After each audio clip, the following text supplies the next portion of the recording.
ജാമിയ ബുസ്താനുൽ ഉലൂമിലെ വിവിധ വിദ്യാഭ്യാസ സ്ഥാപനങ്ങളുടെ പ്രവേശനോത്സവം സംഘടിപ്പിച്ചു.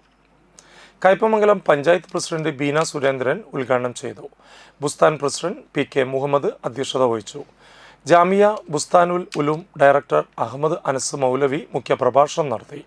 Panchayat vice president K K. Sakkariya, panchayat അംഗങ്ങളായ Lubna Jinoob, Umarul Farooq, K A. Kabeer Bustani, E K. Ibrahimkutty Maulavi, Jamia Bustanul Uloom Mahirul Quran academy മുഖ്യ രക്ഷാധികാരി Abdul Khader, coordinator Abdul Bari Bustani, Nest HOD Salish Vadanappally, P S. Gafoor, doctor Amjad Ameen Swalahi, Nest international school principal Rubeena, Karunabhavan special school head Mini Kakkassery, Mahirul Quran head Thaha Thameem, VB-LP school പ്രധാനാധ്യാപിക ഷീന, ബുസ്താനുൽ ഉലൂം മദ്രസ സുദർ പി.കെ.